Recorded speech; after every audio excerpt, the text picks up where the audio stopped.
Yes people, so done with your break. आप लोगों का ब्रेक हो गया। ब्रेक के बाद आपका वापस से स्वागत है।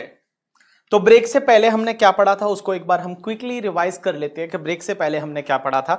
तो ब्रेक से पहले मैंने आपको ये बताया था, सबसे पहले मैंने आपको ये बताया था कि आपके सिलेबस में क्या क्या है। तो 100 मार्क्स के पेपर में 70 मार्क्स डीटी वाला है, 30 मार्क्स है वो इंटरनेशनल टैक्सेशन वाला है।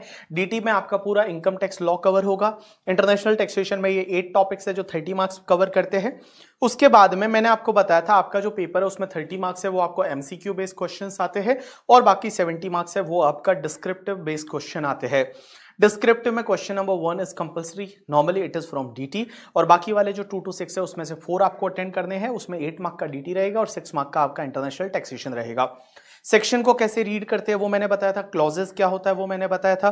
केस लॉज क्या होता है, गवर्नमेंट आपसे टैक्स क्यों लेती है। तो गवर्नमेंट टैक्स इसलिए लेती है क्योंकि इंडिया की आपने गवर्नमेंट को ये रेस्पॉन्सिबिलिटी दे रखी है, हमको इंडिया को डेवलप करना है, इंडिया को हमको आगे लेके जाना है, ग्रो करना है, उसके लिए टैक्स लेती है। 2 चीजों की जरूरत रहती है, one is the power, second is the money. Power कहां से आता है, कॉन्स्टिट्यूशन ऑफ इंडिया से आता है, वहां कॉन्स्टिट्यूशन में इनको पावर दे रखा है, जो चाहे वो कर सकते हैं।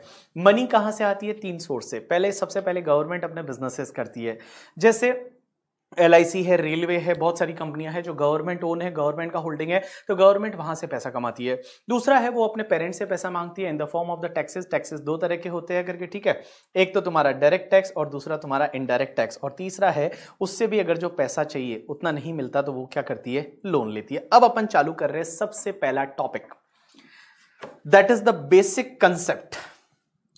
हाँ, अब हम सबसे पहला चालू कर रहे हैं topic, that is basic concept and आपका tax rate for the assessment year 22-23। तो सबसे पहले हम बात करते हैं बेसिक कॉन्सेप्ट। सर आप मुझे एक बात बताओ, आपने बोला कि हमको इनकम टैक्स लॉ पढ़ना पड़ेगा, तो इनकम टैक्स लॉ को पढ़ने के लिए आपको 3 चीजों का नॉलेज होना चाहिए। अगर ये 3 चीजें आपको समझ में आ गई तो आपका income tax law most of है वो कंप्लीट हो जाता है। हम 3 चीजें पढ़ेंगे, क्या क्या। सबसे पहले हम पढ़ेंगे एक तो इनकम टैक्स एक्ट 1961, ये इनकम टैक्स एक्ट 1961। उसके बाद हम पढ़ेंगे इनकम टैक्स रूल्स 1962।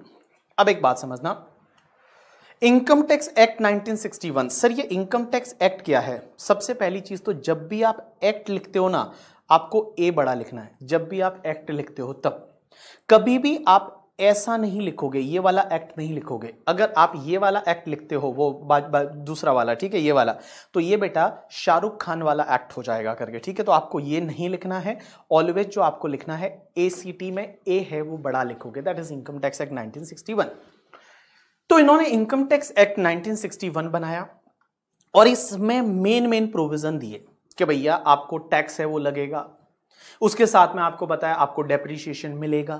तो मेन जो प्रोविजन थे वो उन्होंने इनकम टैक्स एक्ट में डाल दिए।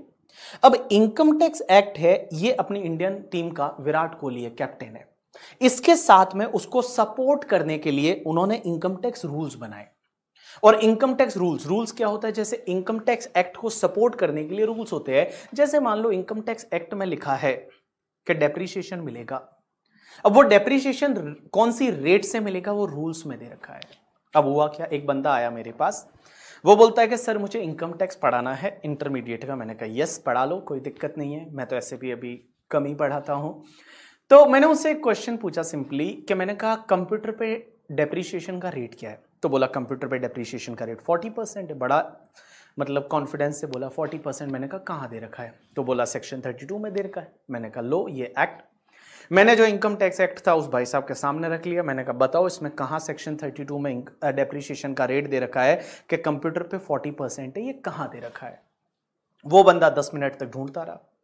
10 मिनट तक उसने इधर उधर देखा, इधर उधर सब चीजें जो है वो उसने देखी, और सब चीजें देखी जैसे ही उसने जो देखी करके, ठीक है, उसने बहुत सारी चीजें उसमें देखी। और आधे घंटे 10 15 20 मिनट बाद वो बोलता है इनकम टैक्स एक्ट में 40% दे ही नहीं रखा। तो मैंने कहा कहाँ दे रखा है, तो बोला सर पता नहीं 32 में ही था। मैंने कहा 32 में नहीं है, 32 में लिखा है कि assessee is eligible for the depreciation on so and so asset करके, ठीक है, एज रेट में बी प्रिस्क्राइब्ड। और रेट जो प्रिस्क्राइब की हुई है वो इनकम टैक्स रूल्स में की हुई है।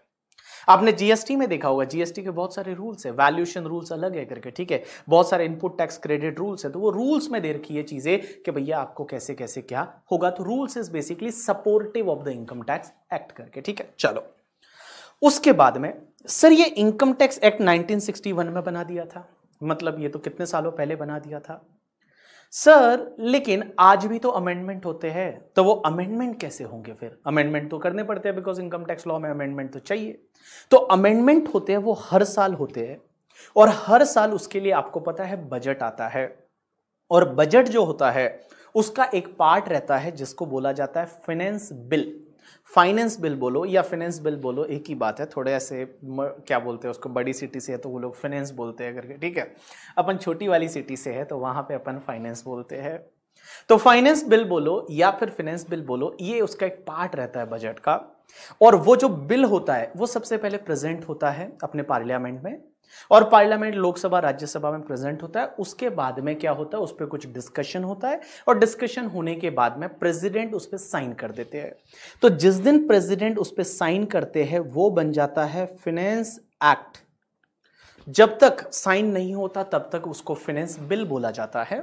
बिल पे एनालिसिस होता है, जो चेंज करना है वो चेंज करते हैं, और चेंज करने के बाद में उसको पास करवाया जाता है, और पास करवाने के बाद वो अपने प्रेसिडेंट के पास जाता है, और प्रेसिडेंट जब उस पर साइन कर लेते हैं तब से वो बन जाता है फाइनेंस एक्ट। आपके एग्जाम के लिए finance act 2021 is applicable. Means जो भी फाइनेंस एक्ट 2021 से अमेंडमेंट हुए हैं, that amendment is applicable for the May and November May 2020 exam as well as the November 2020 exam. तो ये जो दो एग्जाम है, May 2020 एंड नवंबर 2020 एग्जाम, इन दोनों के लिए आपका फाइनेंस एक्ट 2021 से जो अमेंडमेंट हुए that is applicable for your examination. ये आपके एग्जाम के लिए एप्लीकेबल है करके, ठीक है। चलो अब अपन आगे बढ़ते हैं और आपकी सीधी बुक पे चलते हैं। एक बार आपकी बुक जो वॉल्यूम 1 आपको दे रखी है उस पे अगर आपके पास है तो ठीक है, नहीं है तो कोई बात नहीं, आप इधर ध्यान दे दोगे तो आपको समझ में आ जाएगा। सबसे पहले basic concept and tax rate for the assessment year 22-23। अब एक बात बताओ, आपका एग्जाम जो है वो मई नवंबर 2022 में है। इसके लिए आपका प्रीवियस ईयर जो रहेगा that is 21-22 and assessment year 22-23। अब आप बोलोगे प्रीवियस ईयर असेसमेंट ईयर क्या होता है, अभी अपन देखेंगे। तो देखो सबसे पहले क्या दे रखा है, income tax is the most significant tax, direct tax. Entry number 82 of the union list that is list 1 in the 7th schedule of article 246। तो 246 का 7th शेड्यूल है और उसका यूनियन लिस्ट में एंट्री नंबर 82 है। वो पावर देता है किसको, कॉन्स्टिट्यूशन ऑफ इंडिया में दे रखा है, power to the parliament to the make laws on the taxes on income other than the agriculture income. Agriculture income को छोड़ के बाकी कोई भी इनकम पे अगर टैक्स लेना है उससे रिलेटेड लॉ जो है वो बना सकती है अपनी गवर्नमेंट करके, ठीक है। अब एक बात समझना, ये किसके पास पावर है, सेंट्रल गवर्नमेंट के पास। किसके पास पावर है, सेंट्रल गवर्नमेंट के पास में करके, ठीक है। चलो अब एक बात समझना, source of income tax law. Income tax law पढ़ने के लिए हमको किन किन चीजों का नॉलेज होना चाहिए, तो इनकम टैक्स लॉ पढ़ने के लिए हमको किन किन चीजों का नॉलेज होना चाहिए। तो देखो बेटा, सबसे पहले आपका इनकम टैक्स एक्ट 1961 का नॉलेज होना चाहिए। अब आप बोलोगे ये इनकम टैक्स एक्ट 1961 क्या होता है, तो देखो income tax act is the main source of income tax law. It's provides the determination of total income कैसे निकालनी है, टैक्स लाइबिलिटी कैसे निकालनी है, procedure of assessment etcetera etcetera. It extend to whole of India, पूरे India पे लगता है including Jammu and Kashmir. It came into force from 1 April 1962। ये देखो 1 अप्रैल 1962 से फोर्स में आया। इनकम टैक्स एक्ट 1961 है but came into force from the 1 April 1962 because ये असेसमेंट ईयर वाइज बात करता है। अपन जितनी भी बात करेंगे ना वो हमेशा असेसमेंट ईयर वाइज करेंगे, क्योंकि प्रीवियस ईयर जो था वो असेसमेंट ईयर 62-63 से ये एक्ट लगना चालू हुआ। तो ये फोर्स आया 1 अप्रैल 1962 से। आगे पढ़ेंगे कैसे असेसमेंट ईयर वाइज। देखो इट कंटेन्स सेक्शन 1 से लेकर और 298 तक की सेक्शन है। अब देखो एक बात समझना, 1 से लेकर 298 सेक्शन, इसका मतलब ऐसा नहीं है कि 298 सेक्शन ही है, नहीं। बहुत सारी सेक्शन में ऐसे है, जैसे 35A है करके, ठीक है। फिर आप देखोगे 35CCC है, 35CCD है, 35AD है। तो इन्होंने तो यहाँ पे वो 35 में ही बहुत सारी सेक्शन है। तो अगर आप ऐसे देखने जाओगे तो अप्रोक्स 500 प्लस सेक्शंस है वो हो जाती है। अगर आप ऐसे देखने जाओगे तो 500 के करीब जो है वो सेक्शंस है वो यहाँ पे हो जाती है। तो ऐसा जरूरी नहीं कि यहाँ 298 सेक्शन है, नहीं, बहुत सारी सेक्शन है। एंड शेड्यूल है वो तुम्हारा 1 से लेके और 14 तक के इसमें शेड्यूल है। It undergoes a change every year by the annual finance act passed by the parliament and other legislation like the taxation law amendment act. बहुत बार क्या होता है, एक चीज समझना, हर बार अमेंडमेंट है वो अमेंडमेंट किससे होते हैं, फाइनेंस एक्ट से। लेकिन बहुत बार क्या होता है कि समय की ऐसी जरूरत होती है कि जब उनको लगता है कि बीच में ही अमेंडमेंट कर देने चाहिए। ऐसा बहुत बार हुआ है।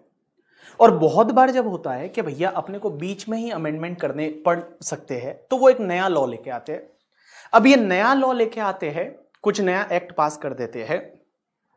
और आजकल तो ये सिनेरियो है कि ये ऑर्डिनेंस निकालते हैं। आपने बहुत बार सुना होगा ऑर्डिनेंस आया कि निर्मला सीतारमण जी ने ऑर्डिनेंस निकाला। तो ये ऑर्डिनेंस क्या होता है, ऑर्डिनेंस ये होता है कि जब भी गवर्नमेंट है उसकी पार्लियामेंट चल नहीं रही है, जैसे छुट्टियां चल रही है पार्लियामेंट में, तो पार्लियामेंट में जब छुट्टियां चल रही है तो उस टाइम पे क्या होता है कि अपने प्रेसिडेंट साहब के पास एक पावर होती है कि प्रेसिडेंट साहब है अपनी जो फाइनेंस मिनिस्ट्री और इनसे डिस्कस करके, और प्रेसिडेंट साहब के पास ये पावर होती है कि वो ऑर्डिनेंस निकाल सकते हैं। तो आपने देखा होगा अभी एक ऑर्डिनेंस आया था जब कोविड वाला टाइम था, जिसमें आपको पता है वो रेट कट हुई थी, टीडीएस की रेट बोला 0.75% और कुछ अमेंडमेंट्स वगैरह हुए थे एंड ऑल। तो वो जो है वो एक ऑर्डिनेंस निकाला था जिसको बोलते थे taxation and other law amendment and relaxation ordinance 2020। Taxation and other law amendments and relaxation ordinance 2020। अब ये ऑर्डिनेंस जो आता है ना, वो ऑर्डिनेंस क्या होता है कि जब पार्लियामेंट काम नहीं कर रही है, सब छुट्टियां चल रही है, कोई वहां मतलब नहीं चल रहा पार्लियामेंट चल रहा होता तो वहीं पे कुछ पास करवा देते बिल वगैरह और उसके बाद एक्ट बनवा देते, बट वहां तो बनवा नहीं सकते, तो वो ऑर्डिनेंस आता है।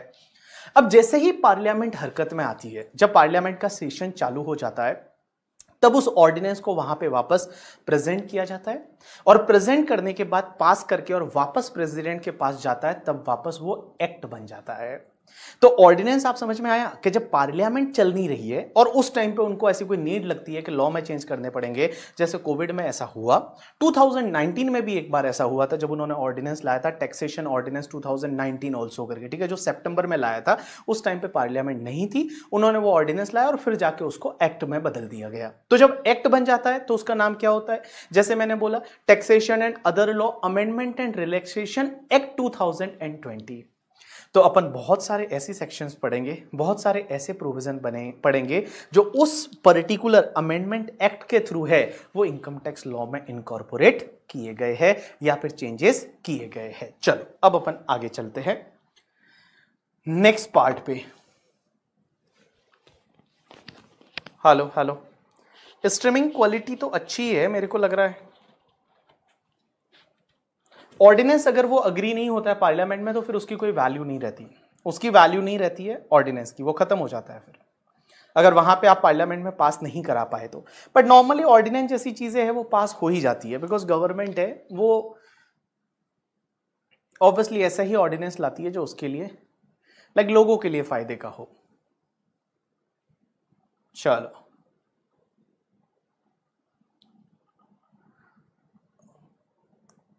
अच्छा, मैं ब्लर आ रहा है तुम लोगों को शायद, यहाँ मुंबई में ना बहुत बारिश हो रही है, बहुत बारिश। आप देखोगे ना मुंबई में इतनी बारिश हो रही है ना, लास्ट के 5 दिन से तो लोग घर से बाहर नहीं निकल पाए।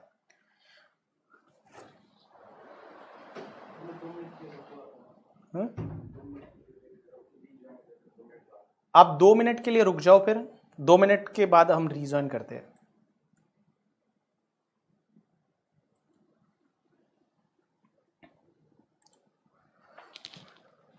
यस पीपल, तो हम जो बात कर रहे थे कि भैया source of income tax law पढ़ने के लिए क्या क्या चीजों का आपको नॉलेज होना चाहिए। तो मैंने बोला सबसे पहले इनकम टैक्स एक्ट है, ये इनकम टैक्स एक्ट जो है वो मेन एक्ट होता है करके, ठीक है, मेन एक एक्ट है that is income tax act 1961। उसके बाद सेकंड चलते हैं इनकम टैक्स रूल्स 1962। अब ये इनकम टैक्स रूल्स 1962 क्या होता है, सब लोग इधर देखना, ठीक है। तो इनकम टैक्स रूल्स 1962 क्या होते हैं? All people just pay attention. Income tax rules means IT Act empowers central government, Central Board of Direct Tax, that is CBDT, to make the rules. All forms, procedure, principle of valuation of perquisites are provided in the rules. तो जो government है उन्होंने CBDT को ये authorise कर रखा है कि आप रूल्स बना सकते हो. जैसे आपके आईटीआर फॉर्म कहां दे रखे होते हैं? ITR 1, ITR 2, ITR 3, ITR 4 जो है वो आपके रूल्स में दे रखे होते हैं. तो वो सीबीडीटी जो है central board of direct tax है. ये सीबीडीटी क्या होता है, कैसे होता है, कौन ऑफिसर रहते हैं, वो अपन आगे जाके बात करेंगे. तीसरा part is a finance act. Sir ये फाइनेंस एक्ट क्या होता है? तो देखो बेटा, फाइनेंस एक्ट जो है वो कैसे बनता है? तीन चीजें. सबसे पहला, बिल प्रेजेंट होता है पार्लियामेंट में. दूसरा जो है उसका अप्रूवल आता है, एसेंट आता है किसका? प्रेसिडेंट का. और जैसे ही वो एसेंट आ जाता है उस दिन से वो फाइनेंस एक्ट बन जाता है. तो अगर आप बोर्ड पे देखोगे तो उस केस में सबसे पहले क्या लिखा हुआ है? देखो, प्रेजेंटिंग द बिल, ये सबसे पहला काम होता है. Every year the finance minister present a finance bill in the parliament which contain various amendments proposed to be made in the direct and indirect taxes. Finance Bill 2021 जो था, that is presented by Nirmala Sitharaman on the 1st Feb 2021. Sir last 2 minutes में कुछ भी नहीं पढ़ाया. मोहित, don't worry. तो देखो, सबसे पहले जो फाइनेंस एक्ट आता है वो कैसे आता है? तो सबसे पहले आपका बिल प्रेजेंट होता है. निर्मला सीतारमण जी जो अपनी फाइनेंस मिनिस्टर है, उन्होंने ये प्रेजेंट किया था 2021 वाला. और ये कब प्रेजेंट किया था? 1 Feb 2021 को. एक बात बताओ, हाँ ओपन लेक्चर है, आप बाद में देख लेना. अगर किसी को कुछ दिक्कत आती है तो आप क्लोज कर देना भले, और आप बाद में वापस देख लेना. आज का लेक्चर ओपन मिलेगा आपको, ठीक है? सर ये जो बजट है ये पहले आपको पता है 1 Feb को आता था. 1 Feb को पहले आता था. पहले आता था 28 Feb को. आप देखोगे जब पी चिदम्बरम जी हुआ करते थे फाइनेंस मिनिस्टर कांग्रेस के टाइम पे, last day of the Feb में आता था. अब इन्होंने, बीजेपी वालों ने क्या किया? बोला ये last day of the Feb तक क्यों खींच रहे हो इसको, जस्ट आप 1 Feb को ही डाल दो. तो उन्होंने क्या किया? 1st day of the Feb को बजट प्रेजेंट करना चालू किया. इसके पीछे उनका रीजनिंग ये है कि पहले जब last day of the Feb में आता था तो एक तो फेब में आया, लास्ट वो बजट है, वो बिल है. फिर पार्लियामेंट में क्या होता था? उस पर डिस्कशन होता था. डिस्कशन होने के बाद प्रेसिडेंट के पास जाता था. तो बहुत बार क्या होता था ना कि अप्रैल एंड आ जाता था, तब जाके प्रेसिडेंट के साइन होते थे. लेकिन बहुत सारे अमेंडमेंट ऐसे हैं जो 1 अप्रैल से एप्लीकेबल है. तो जब 1 अप्रैल से एप्लीकेबल है, बट उस पर क्लैरिटी तो तब आएगी ना जब एक बार प्रेसिडेंट साइन कर देगा तब. और प्रेसिडेंट साइन करता था वो कभी अप्रैल एंड तक चला जाता था, कभी मई में भी चला जाता था एंड ऑल. तो 1 अप्रैल से अमेंडमेंट्स को एप्लीकेबल करवाने में बहुत बार ऐसी दिक्कतें भी आती थी. तो उसके लिए उन्होंने क्या किया कि बजट को बोला कि हम 1 Feb को ला लेते हैं. तो जब 1 Feb को बजट आ रहा है तो क्या होता है ना, 31 मार्च तक चीजें है वो सेटल हो जाती है. वो बिल जो है वो एक्ट में बदल जाता है. तो जिससे 1 अप्रैल से जो भी अमेंडमेंट्स एप्लीकेबल वगैरह है वो सब लोगों को ध्यान रहता है. तो इसके लिए इन्होंने क्या किया? 1 Feb को बजट लाना चालू किया. अब एक और चीज समझना आप लोग, नॉर्मली 1 Feb को ही आता है बजट, लेकिन जिस ईयर में इलेक्शन होते हैं उस ईयर में आपको पता है 2 बजट आते हैं. एक आता है आपका फेब में 1 Feb को, जिसको अपन इंटरिम बजट भी बोलते हैं, उसको हम इंटरिम बजट भी बोलते हैं. और एक आता है नई गवर्नमेंट जब बन जाती है और नई गवर्नमेंट जब इलेक्ट हो जाती है, उनका काम चालू हो जाता है, तब वो फुल फ्लैश बजट वापस प्रेजेंट करते हैं, normally in the month of the जुलाई. तो आप देखो 2019 में 2 फाइनेंस एक्ट है. एक तो तुम्हारा फाइनेंस एक्ट नंबर 1 2019 जो पीयूष गोयल जी ने प्रेजेंट किया था, क्योंकि पीयूष गोयल जी उस टाइम के लिए फाइनेंस मिनिस्टर थे. और दूसरा जो बजट है वो वापस जुलाई में आया और वो निर्मला सीतारमण जी ने प्रेजेंट किया, that is finance act number 2 2019. तो आप हमेशा ध्यान रखना, जिस ईयर में इलेक्शन होते हैं उस ईयर में 2 बजट आते हैं, एक पहले वाला करके, ठीक है. जो पहली गवर्नमेंट जो होती है, जो एग्जिस्टिंग गवर्नमेंट होती है, वो इंटरिम बजट प्रेजेंट करती है, वो आपका फाइनेंस एक्ट नंबर 1 बोलते हैं. और जो दूसरी वाली गवर्नमेंट है, जब वो बन जाती है वापस गवर्नमेंट है, या तो वो री इलेक्ट होती है या चेंज होती है, तो वो क्या करते हैं, अपना दूसरा वाला बजट है वो लेके आते हैं. चलो, उसके बाद में मैंने बोला कि प्रेजेंटिंग द बिल, ये सबसे पहला काम होता है. दूसरा, approval and ascent of the president. तो देखो ऐसा क्यों होता है कि 2-2 बजट क्यों आते हैं? देखो क्या होता है ना यार, सिंपल सी बात है. अगर मान लो बीजेपी की government, budget is a next 1 year का काम, तो बीजेपी ने अपने हिसाब से बजट बनाया था। अब मान लो जुलाई में आके कांग्रेस की गवर्नमेंट आ जाए, तो जब कांग्रेस की गवर्नमेंट आ गई, गवर्नमेंट चेंज आ गई, तो वो उनका अलग थॉट प्रोसेस है, उनका अलोकेशन अलग है पैसे का, कि पैसा कैसे अलोकेट करना है, क्या अमेंडमेंट्स करने हैं, कैसे करने हैं। तो depends on the government to government करके उनकी अलग अलग पॉलिसीज रहती है। Budget is for future 1 year.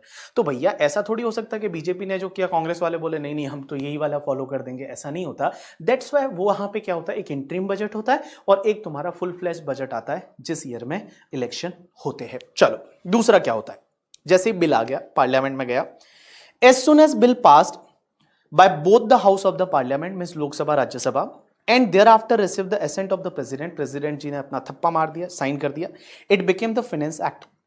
Finance bill 2021 became Finance Act 2021 on 28 March 2021 after receive the assent of the president। तो प्रेसिडेंट जी ने जब साइन कर दिया वो फाइनेंस एक्ट बन गया। अब उसमें होता क्या, अमेंडमेंट होते हैं फाइनेंस एक्ट में। The amendment proposed therein are then incorporated in the income tax law के amendments होते हैं। The Finance Act bring the amendment to the direct tax law and it provide the tax rates also। Finance Act में tax rates भी होती है और जो amendments करने हैं वो भी होते हैं। जो Finance Act होता है उसके basically 4 पार्ट होते हैं। तो देखो क्या लिखा हुआ है। The first schedule of the Finance Act contain 4 part which specify the rate of the tax। उसके 4 पार्ट है, उसमें रेट्स बताई जाती है। क्या क्या, सबसे पहला Part 1 of the first schedule of the Finance Act specify the rates of tax applicable for current assessment year। Current assessment year का मतलब होता है कि भैया लास्ट प्रीवियस ईयर के लिए क्या रेट थी। जैसे एक सिंपल सी बात बताता हूं कि अगर आप देखोगे कि आपका जो ये बजट आया 2021 वाला, तो 2021 का जो पार्ट ए देखोगे, पार्ट 1 देखोगे, तो पार्ट 1 में क्या दे रखा है, असेसमेंट ईयर 21-22 के लिए क्या टैक्स रेट है। Assessment year 21-22 because that is a current assessment year.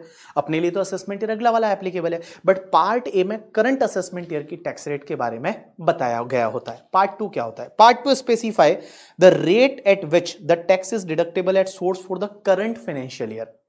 कि भैया इस साल में अब लोगों का टीडीएस कैसे काटना है, तो टीडीएस की रेट है वो पार्ट 2 में होती है। पार्ट 3 क्या रहता है, Part 3 gives the rates for calculating income tax for deducting tax from income chargeable under the head salary and computation of advance tax। कि एडवांस टैक्स के लिए आपको क्या टैक्स रेट लेनी है, आपको उसके साथ साथ में सैलरी की जो इनकम कैलकुलेट करनी है उसके लिए सैलरी की इनकम पे जो टीडीएस काटना है वो कौन सी रेट से काटोगे। तो इन सिंपल वर्ड बता दूं मैं आपको, पार्ट 3 जो रहता है ना वो ये होता है कि अपनी असेसमेंट ईयर के लिए क्या टैक्स रेट है। पार्ट 3 में होता है कि असेसमेंट ईयर में के लिए क्या टैक्स रेट है, क्योंकि उसी से तो आप टीडीएस काटने वाले हो सैलरी में, या उसी से तो आप एडवांस टैक्स पे करने वाले हो। तो तीसरा क्या है, अपने असेसमेंट ईयर में टैक्स रेट क्या रहने वाली है। और इसका पार्ट 4 जो रहता है that is contain the rules for computation of net agriculture income, कि आपको नेट एग्रीकल्चर इनकम कैसे कैलकुलेट करना है।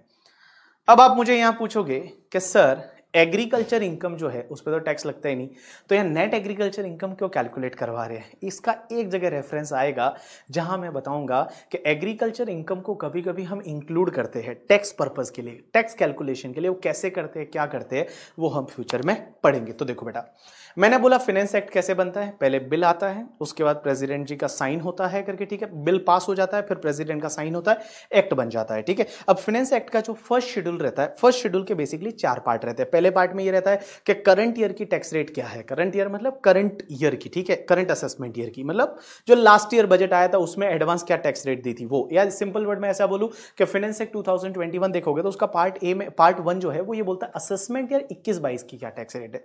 दूसरा पार्ट ये बोलता है करके, ठीक है, कि भैया यहां टीडीएस कौन सी रेट से काटना है। तीसरा पार्ट ये बोलता है कि भैया अगले साल ऑब्वियसली टीडीएस कौन सी रेट से काटना है, सैलरी की इनकम पे टीडीएस कौन सी रेट से काटना है, या फिर आपका क्या बोलते हैं उसको, सैलरी की रेट पे टीडीएस कौन सी रेट से काटना है, या फिर सैलरी की इनकम में टीडीएस कौन सी रेट से काटना है। इन सिंपल वर्ड बताऊं, ये पार्ट 2 एंड पार्ट 3 जो होता है ना वो ये होता है कि आपके असेसमेंट ईयर के लिए क्या टैक्स रेट है, तो यहां पे उस हिसाब से आप टीडीएस काट दो। और लास्ट पार्ट बोलता है नेट एग्रीकल्चर इनकम आपको कैसे कैलकुलेट करनी है। आप जाके और एक बार फाइनेंस एक्ट देखना, और फाइनेंस एक्ट का जो फर्स्ट शेड्यूल है क्या उसमें ऐसा दे रखा है या नहीं है। चलो उसके बाद ये सर्कुलर और नोटिफिकेशन, इस सर्कुलर और नोटिफिकेशन में क्या फर्क है, कोई बता सकता है।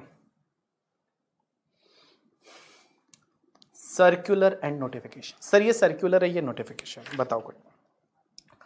Circular and notification, difference between circular and notification, कोई बताएगा।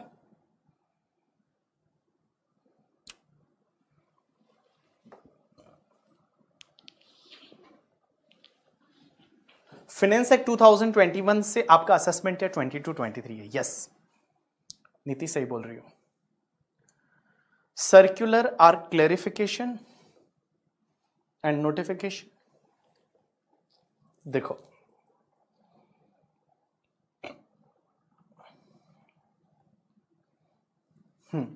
चलो, नोटिफिकेशन बाय सेंट्रल गवर्नमेंट और circular is for department internal purpose. Very good, बहुत सारे लोगों ने सही बोला।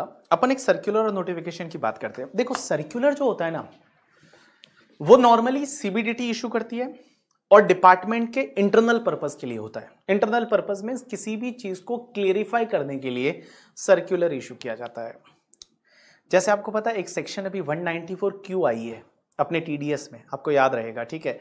आपके ऑफिस में बड़ी मतलब चर्चाएं चल रही होगी उस सेक्शन को लेके कि 194 क्यू और ओ और एक टीडीएस की टीसीएस की सेक्शन है 206C 1G और H करके। सर इसका कैसे कंपैरिजन है, क्या है, आपने देखा होगा।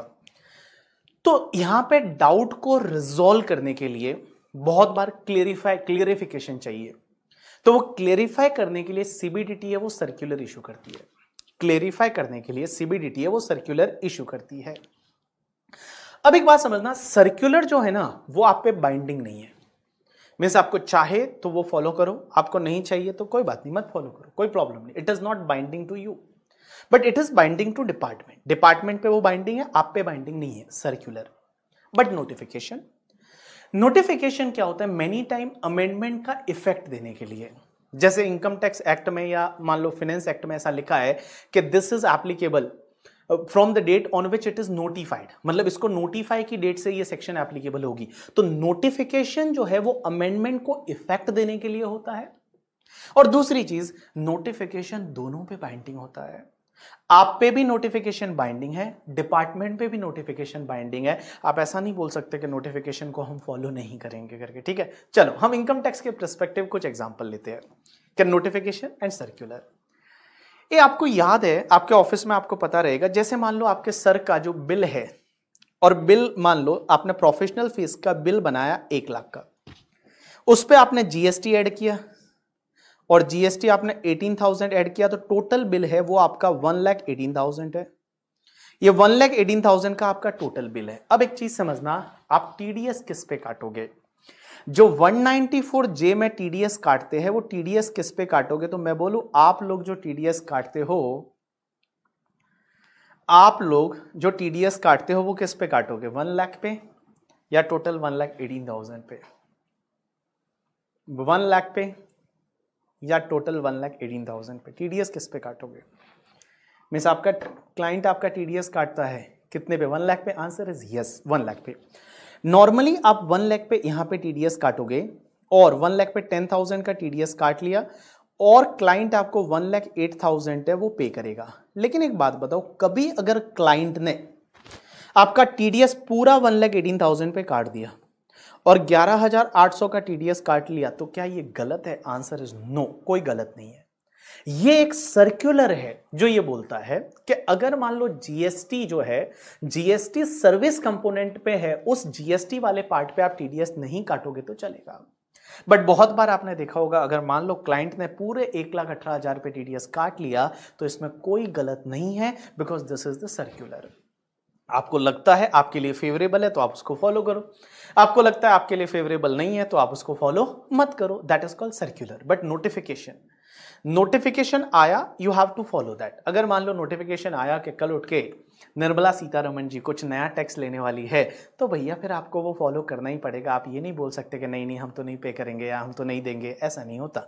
Notification is binding to department as well as SSC, but circular is binding only to department. SSC को तभी फॉलो करना है अगर वो एसएससी के लिए फेवरेबल है तो, ठीक है। तो देखो क्या लिखा हुआ है, circular are issued by the CBDT to clarify the meaning, या तो किसी का मीनिंग या scope of certain provision contain in the act. Notification are issued central government or CBDT to give effect of provision of the Income Tax Act. Circular are binding to the assessing officer or I can say the department, but not to the assessee and court.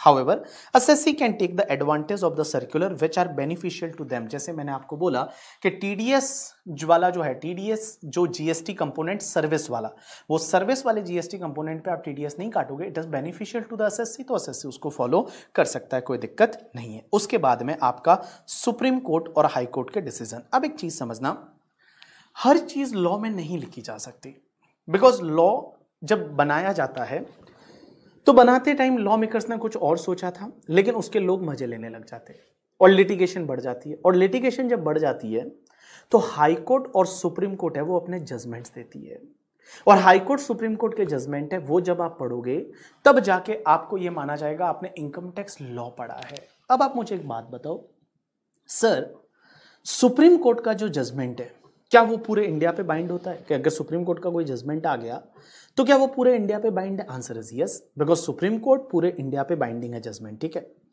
लेकिन high court का कोई judgement आता है ना, तो वो आपके jurisdiction पे बाइंड रहता है, बाकी वाले जुरिस्डिक्शन पे बाइंड नहीं होता। जैसे मैं एक एग्जांपल लेता हूं कि मान लो किसी केस में बॉम्बे हाई कोर्ट का जजमेंट आया, तो बॉम्बे हाई कोर्ट है वो महाराष्ट्र के जुरिस्डिक्शन को कवर करती है, तो महाराष्ट्र पे वो चीज बाइंडिंग है। बट बेटा अगर पंजाब वाला चाहे तो जजमेंट को फॉलो नहीं करेगा तो चलेगा, because that is not binding to the Punjab. तो मैंने क्या बोला, सुप्रीम कोर्ट के जजमेंट है वो, सुप्रीम कोर्ट के जजमेंट है वो पूरे इंडिया पे बाइंड होते हैं। अगर सुप्रीम कोर्ट का जजमेंट आया यू हैव टू फॉलो।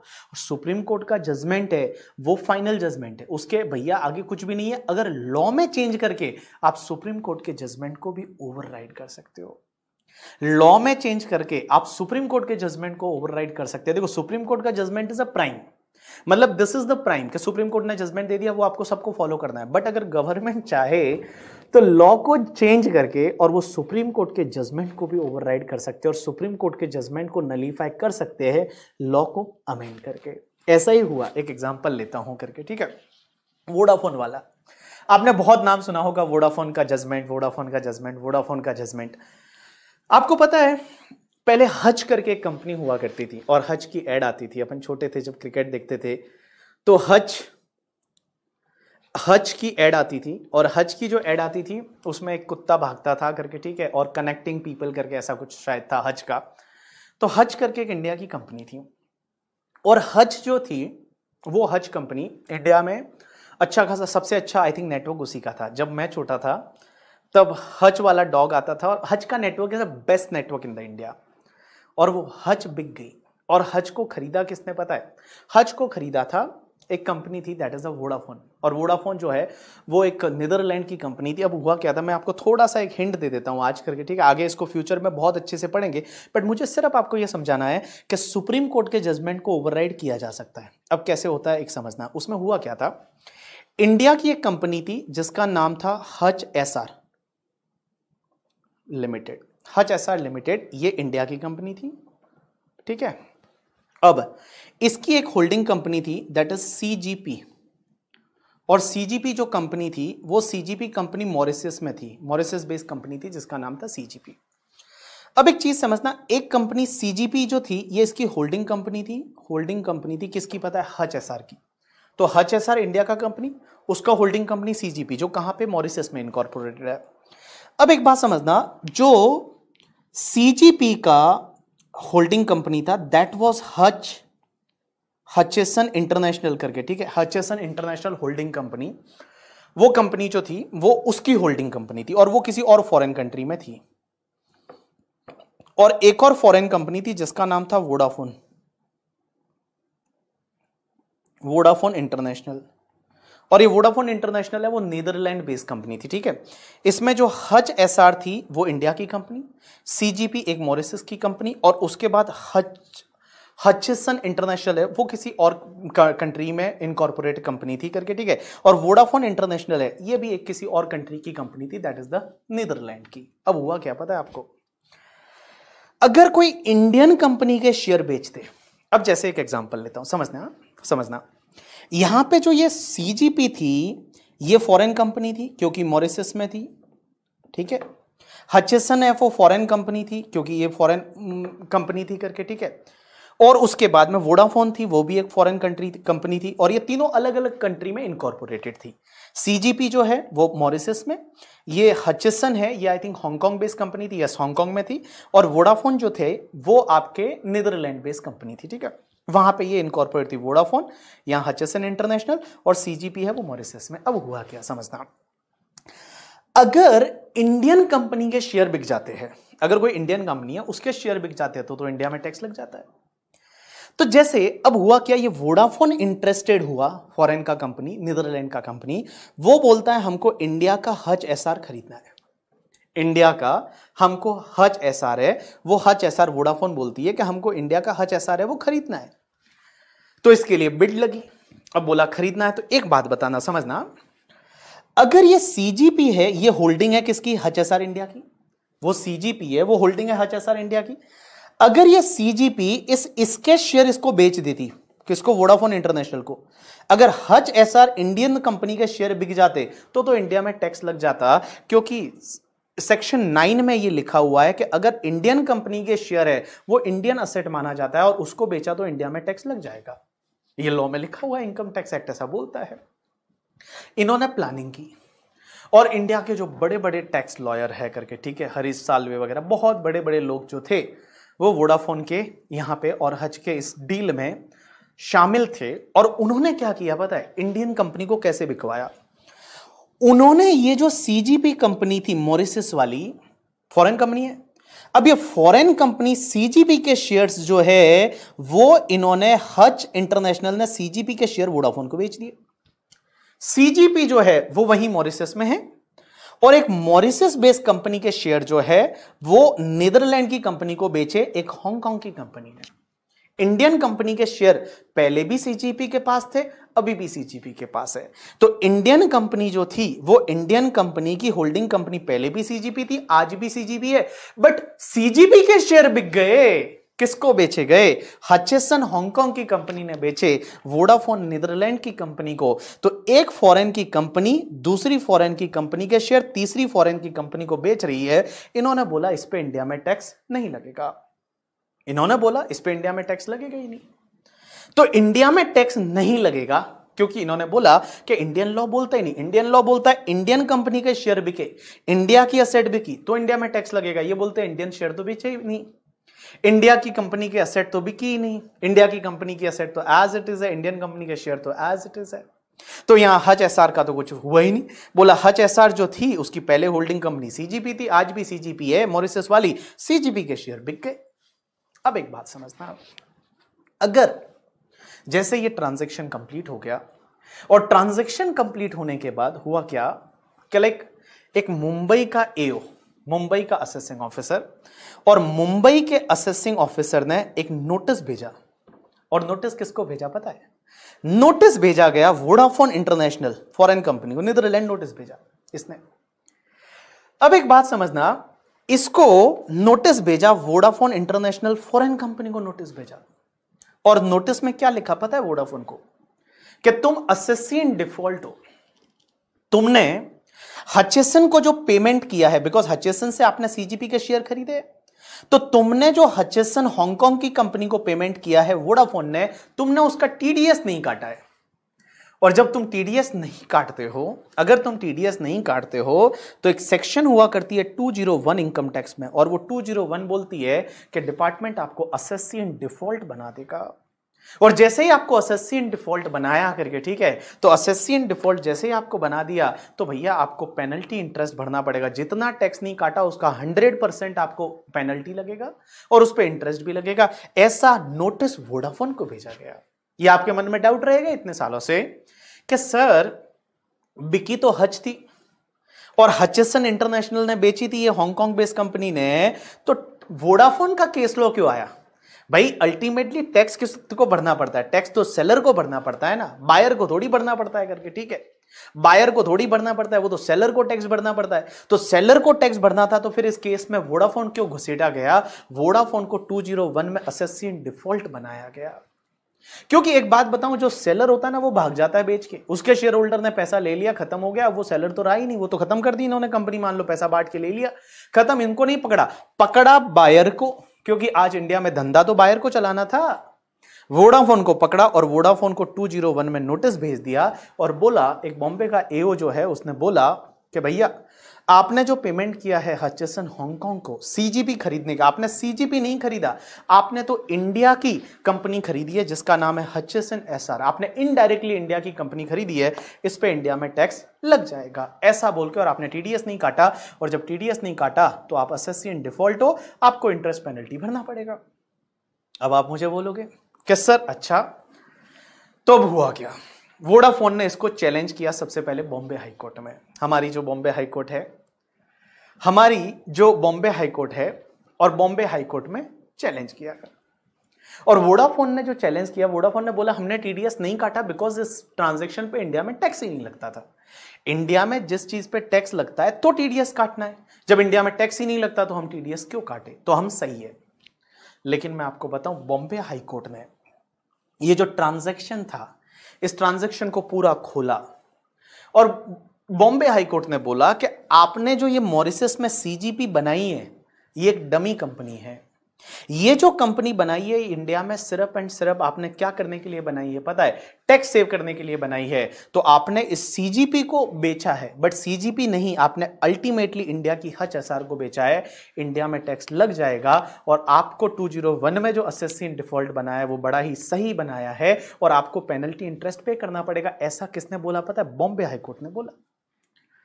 अब जैसे ही बॉम्बे हाईकोर्ट ने ऐसा बोला, वोडाफोन की हालत खराब हो गई और वोडाफोन को पेनल्टी पे करनी पड़ी। आपको याद रहेगा तो अप्रोक्स 41,000 करोड़ के करीब का, या 12,000 या 11,000 करोड़ का पेनल्टी और इंटरेस्ट का अमाउंट है, वो वोडाफोन को पे करना पड़ा बॉम्बे हाईकोर्ट के ऑर्डर के बाद। बॉम्बे हाईकोर्ट का ऑर्डर जो था वो वोडाफोन ने चैलेंज किया, कहां? सुप्रीम कोर्ट में। और जैसे ही सुप्रीम कोर्ट में चैलेंज हुआ ये ऑर्डर, तो सुप्रीम कोर्ट ने जजमेंट आया। और सुप्रीम कोर्ट का जजमेंट किसके फेवर में आया पता है आपको? सुप्रीम कोर्ट का जजमेंट वोडाफोन के फेवर में आया और सुप्रीम कोर्ट ने बोला इंडिया में इस पे टैक्स नहीं लगेगा। इंडिया में जो है, जो हाईकोर्ट बोली थी इंडिया में टैक्स लगेगा, ठीक है, इस ट्रांजैक्शन पे सुप्रीम कोर्ट ने बोला इस पे इंडिया में टैक्स नहीं लगेगा। लॉ ऐसा बोलता ही नहीं है।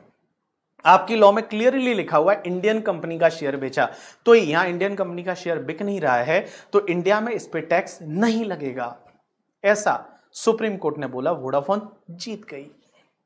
वोडाफोन जीत गई क्योंकि सुप्रीम कोर्ट का जजमेंट था इंडिया में टैक्स नहीं लगेगा। आपको पता है जब सुप्रीम कोर्ट का जजमेंट आया तो जो गवर्नमेंट का लॉयर था उसने बोला सुप्रीम कोर्ट के कि सर आपको भी पता है कि यहां पे जो ये सीजीपी है ये एक डमी कंपनी बनाई गई है, ये कोई रियल कंपनी नहीं है, ये डमी कंपनी, इन्होंने टैक्स प्लानिंग की है, इसमें इंडिया का लॉस हो रहा है और आप ऐसे बोल रहे हो कि इंडिया में इस पे टैक्स नहीं लगेगा।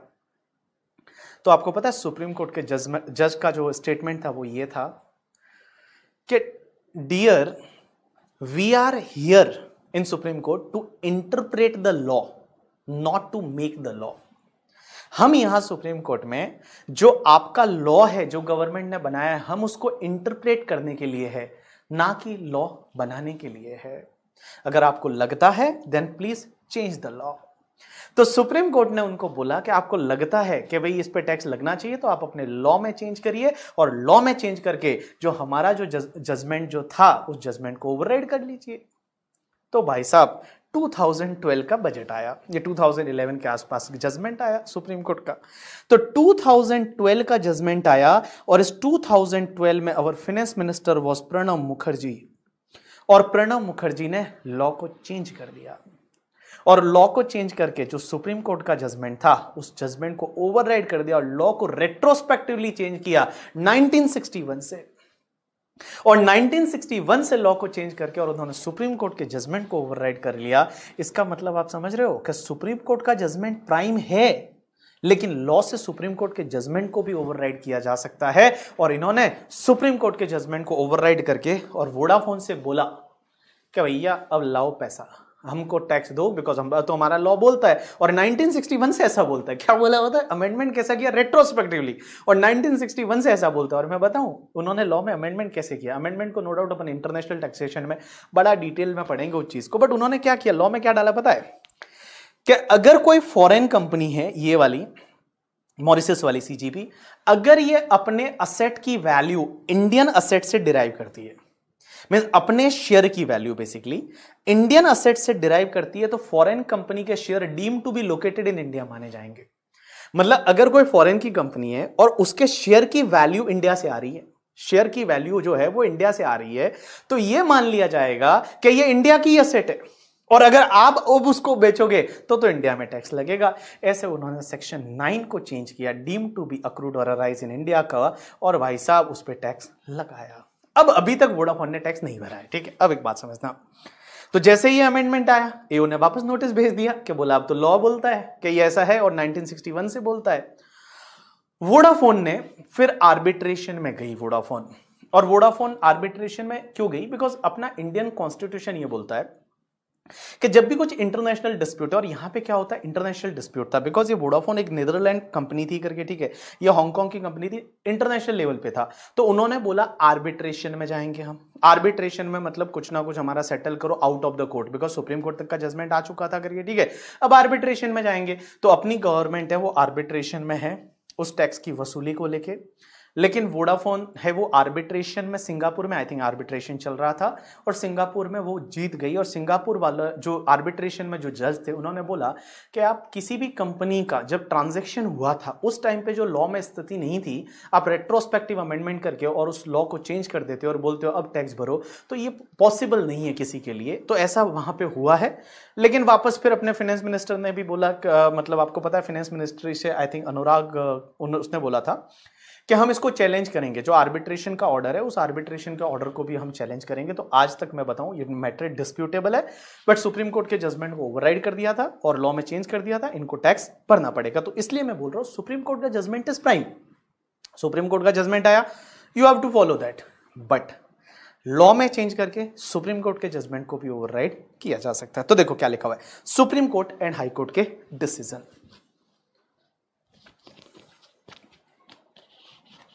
हाँ, तो आर्बिट्रेटर के जो जजमेंट है, अब आर्बिट्रेशन इंटरनेशनल लेवल पे कैसे हो रहा है, क्या हो रहा है, वो इनकम टैक्स का नजरिए में नहीं है, इनकम टैक्स में वो नहीं आता है करके, ठीक है।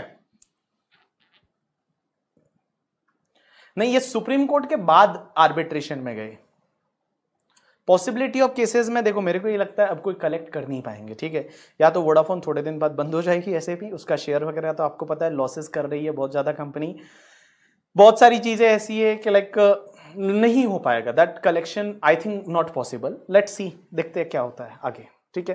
बट यार आपको पकड़ना था तो हज को पकड़ना था, बेचारी वोडाफोन को ऐसे ही पकड़ रहे हो, बेचारा उसने टीडीएस नहीं काटा उसके लिए, ठीक है। चलो, तो टीडीएस नहीं काटते हो तो आपके साथ क्या होता है, एक बार वोडाफोन से जाके पूछ लो, वो आपको बता देंगे कि आपके साथ क्या होता है करके, ठीक है। पॉसिबिलिटी क्या है आर्बिट्रेशन में, बट देखो यार उसमें दो व्यूज आते हैं लोगों के।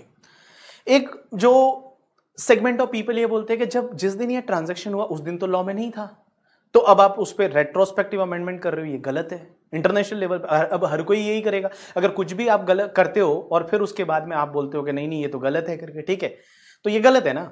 दूसरा लॉ बोलता है, दूसरा जो सेगमेंट ऑफ पीपल है वो ये बोलता है कि क्यों नहीं, जब भैया आपने प्लानिंग ही की थी, जब आपने पैसा चोरी ही किया था, आपने ये करने के लिए ही ऐसा किया गया था, तो क्यों ना हम आपसे टैक्स ले। सीधी सी बात है, लॉ में कुछ लूप होल था, हमने उसको सुधार दिया करके, ठीक है। तो that two type of the segment of people, ठीक है, two type of the segment of people क्या होता है, let's see in the future. But I think, I personally feel अब आप नहीं ले सकते पैसा, बिकॉज इंटरनेशनल लेवल का मैटर है। इंटरनेशनल गवर्नमेंट के साथ में आपको इंडिया में इन्वेस्टमेंट भी चाहिए, इंडिया में आपको पैसे भी चाहिए, इंडिया में आपको कंपनीज भी चाहिए, बाहर से फॉरेन का इन्वेस्टमेंट भी चाहिए। और जब ऐसे जजमेंट्स आते हैं ना, तो जो इंटरनेशनल लेवल की एमएनसीज है वो थोड़ा मतलब डीमोटिवेट होती है कि कल उठ के अगर मान लो आप कुछ भी कल उठ के चेंज कर दोगे करके, ठीक है, और चेंज करने के बाद आप कुछ भी बोलोगे कि नहीं नहीं अब आप इतना पुराना टैक्स भर दो एंड ऑल, तो that is like tax planning चोरी थोड़ी होती है। देखेंगे टैक्स प्लानिंग क्या होता है, टैक्स अवॉइडेंस क्या होता है, टैक्स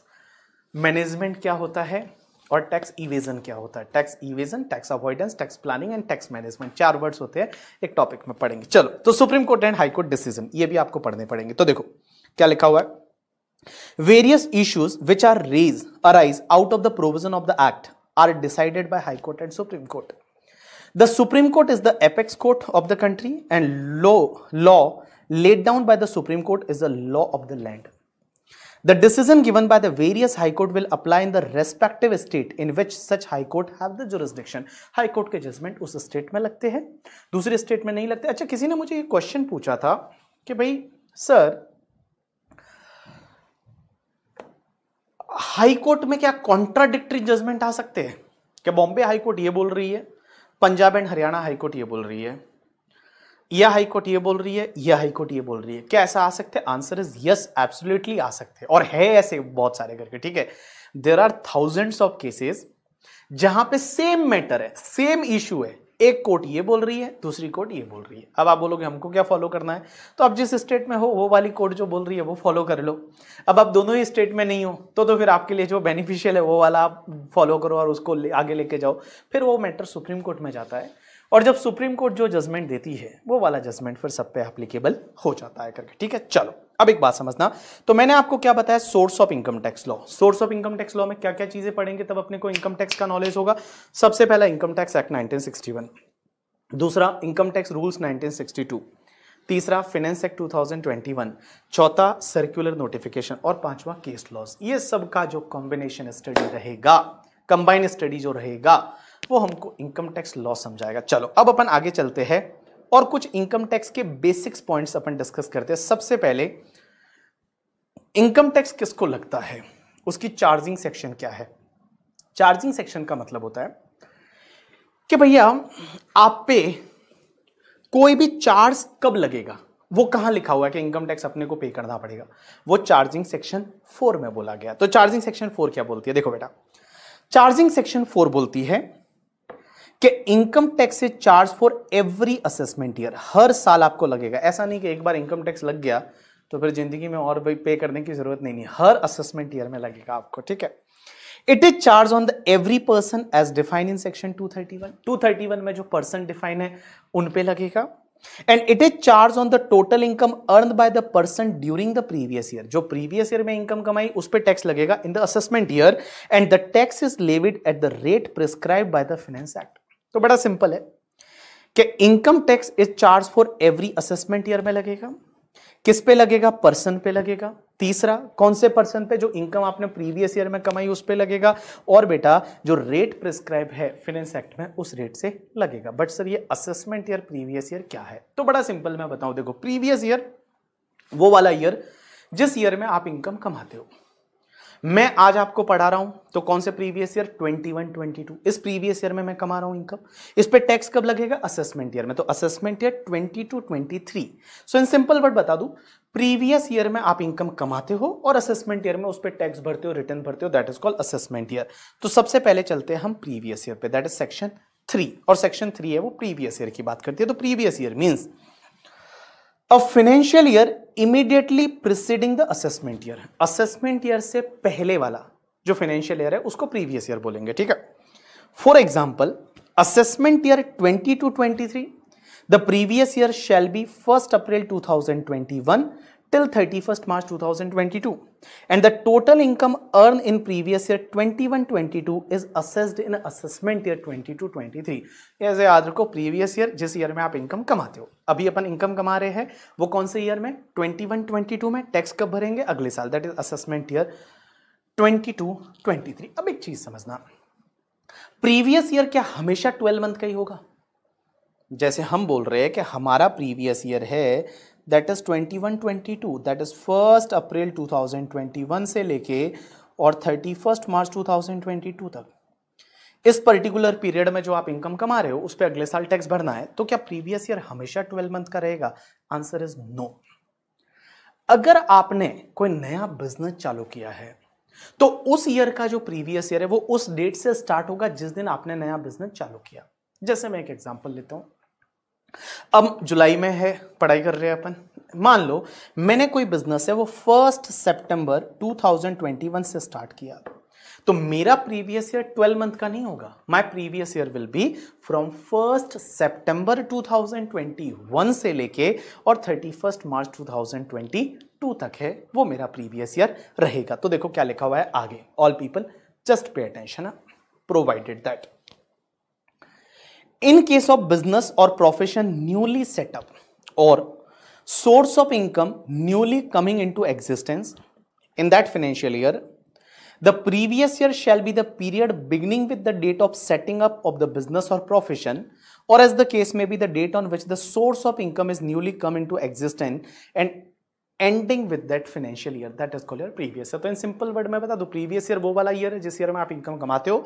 नॉर्मली ये 12 मंथ का होता है, बट नया बिजनेस चालू किया या कोई नया सोर्स ऑफ इनकम अगर एग्जिस्टेंस में आया, तो जिस दिन बिजनेस चालू किया या नया सोर्स ऑफ इनकम एग्जिस्टेंस में आया उस डेट से लेकर और 31 मार्च तक आपका प्रीवियस ईयर रहेगा. अब असेसमेंट ईयर क्या होता है, तो देखो assessment year section 2 clause 9, yes ending always on the 31 मार्च. 2(9) क्या बोलता है असेसमेंट ईयर. तो देखो assessment year means a period of 12 month only, मतलब ये हमेशा 12 महीने का ही रहेगा. Commencing on the first day of April of every year, and income earned in previous year is taxed in assessment year. Assessment year 22-23 is a period of 12 months commencing from 1st April 2022 and ending on 31st March 2023. ये always 12 month का रहेगा. Assessment year is always 12 month. Income कमाते हो previous year में, tax भरते हो आप assessment year में. ठीक है, चलो अब एक बात समझना. हाँ, अगर आपका बिजनेस उस साल में कंप्लीट बंद हो जाता है तो भी आपका प्रीवियस ईयर 31 मार्च ही लिया जाएगा. इसमें ऐसा कुछ नहीं लिखा हुआ कि बिजनेस बंद हुआ तब तक ही previous year always end on 31 March. और उसके बाद असेसमेंट ईयर है वो हमेशा 12 मंथ का ही रहेगा.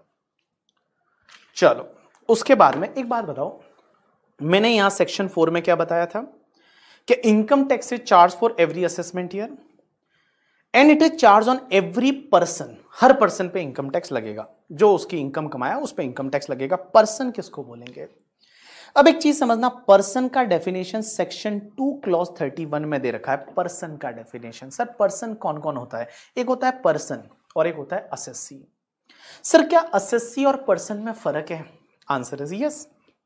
देखो पर्सन यहां पे टोटल आपके 7 पर्सन होते हैं कि ये 7 लोगों पे टैक्स लगेगा. और असेसी कौन बनेगा? जो इसमें से टैक्स भरने के लिए लायबल है.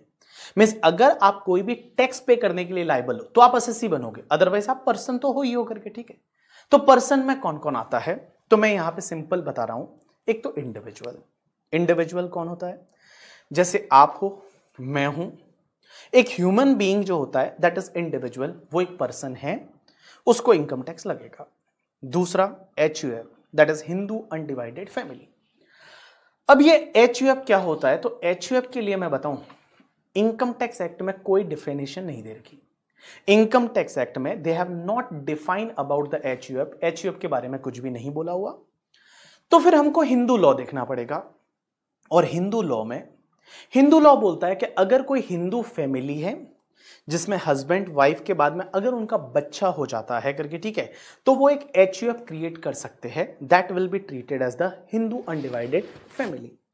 अब आपको मैं बताऊं, HUF जो है वो अभी इनकम टैक्स एक्ट में तो पर्सन है, लेकिन ये फ्यूचर में एक DTC लाने वाले हैं, डायरेक्ट टैक्स कोड.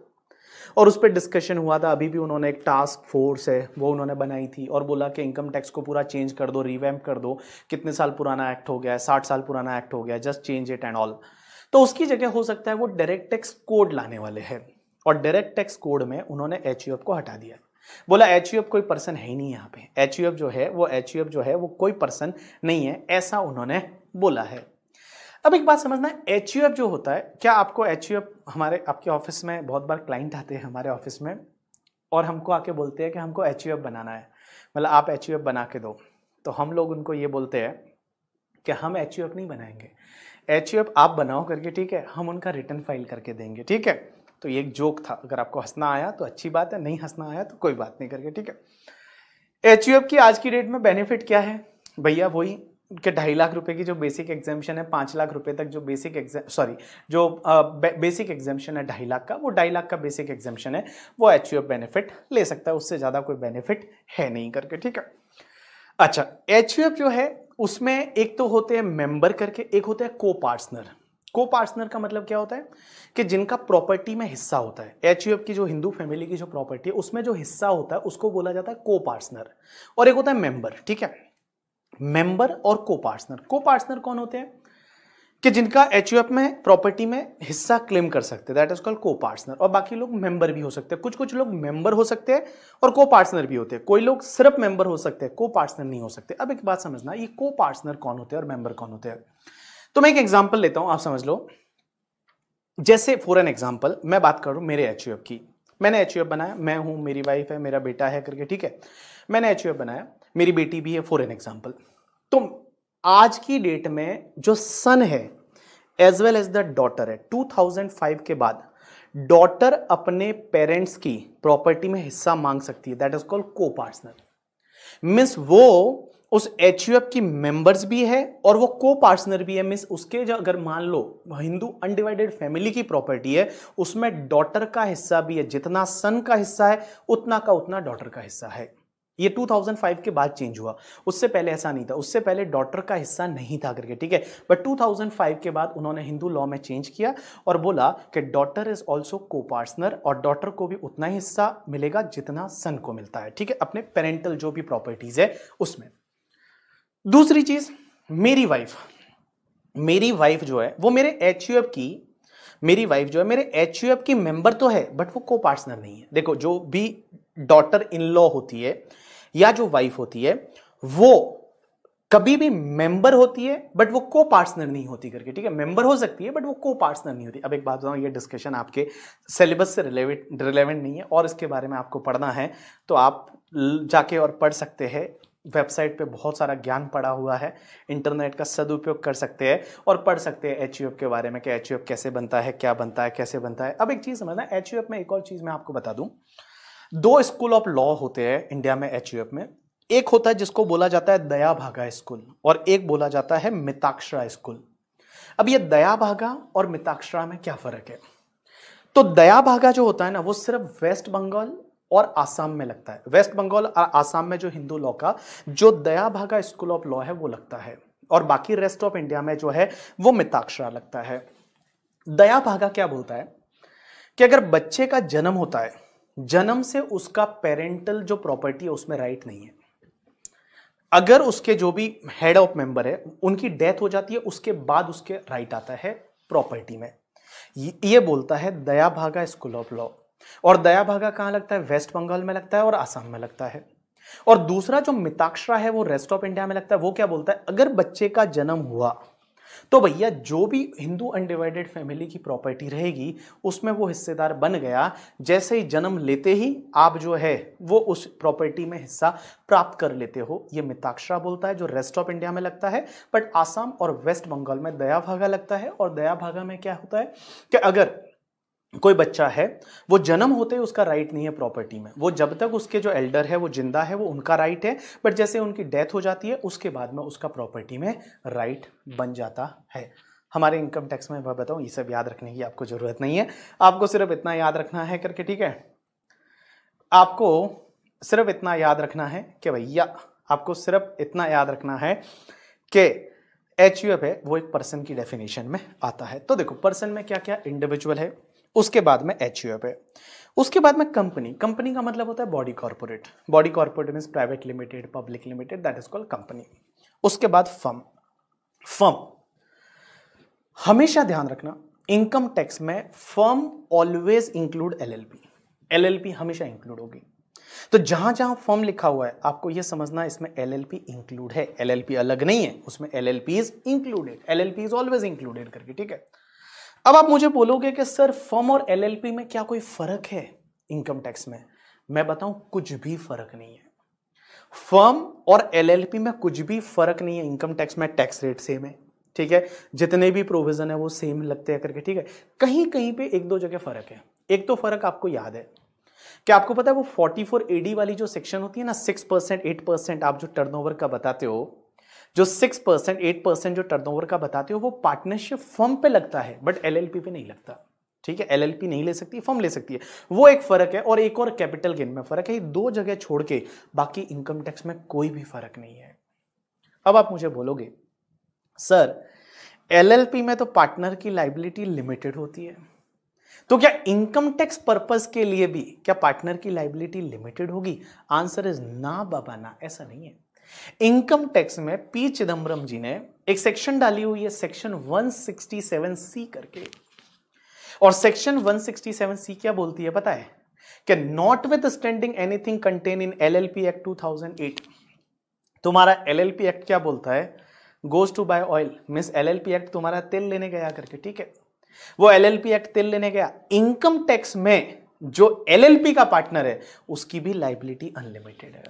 तो मैं बताऊं, इनकम टैक्स में भैया आप अगर LLP बना लो या पार्टनरशिप फर्म बना दो, दोनों सेम है, कोई फर्क नहीं है इनकम टैक्स के प्रोविजन में, एक्सेप्ट वो प्रिजम्पटिव बेसिस टैक्सेशन जो 6%, 8%, 50% वाला जो है करके, ठीक है, वो LLP को नहीं मिलता बट पार्टनरशिप फर्म को मिलता है, सिर्फ इतना फर्क है। तो जहां जहां फर्म बोला जाए आप हमेशा ध्यान रखना it include LLP also. Now next part is a AOP-BOI, that is Association of Person and Body of Individual। Sir ये AOP-BOI क्या है? AOP-BOI अगर मान लो कोई चीज आप बनाते हो, जैसे आपने फॉर एन एग्जांपल आप कुछ लोग आपस में मिलते हो कि किसी स्पेसिफिक पर्पस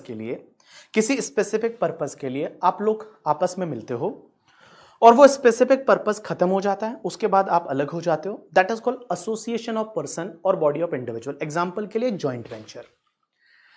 जैसे हम लोगों ने क्या किया कि जॉइंट वेंचर में एंटर किए, और जॉइंट वेंचर में एंटर करने के बाद जॉइंट वेंचर के लिए कुछ प्रोजेक्ट था, वो प्रोजेक्ट को आपने कंप्लीट कर दिया करके, ठीक है, और जैसे ही वो जॉइंट वेंचर कंप्लीट हो गया उसके बाद मान लो उसको आपने खत्म कर दिया, that is called your AOP-BOI। एक और एग्जांपल लेता हूं, आप लोगों ने ट्रस्ट सुना होगा। तो जो ट्रस्ट होता है, चैरिटेबल रिलीजियस ट्रस्ट, हमने सोचा कि हम ट्रस्ट बनाते हैं, ठीक है, या मंडल बनाते हैं, बहुत बार मंडल है, ट्रस्ट है, और अगर वो रजिस्टर्ड नहीं करवाते करके, ठीक है, तो उसको हम AOP-BOI बोलते हैं। मीन्स कुछ लोग आपस में मिलते हैं और मिलने के बाद किसी स्पेसिफिक पर्पस के लिए वो लोग मिले हैं, दैट इज कॉल्ड AOP या BOI। बट दोनों में फर्क क्या है?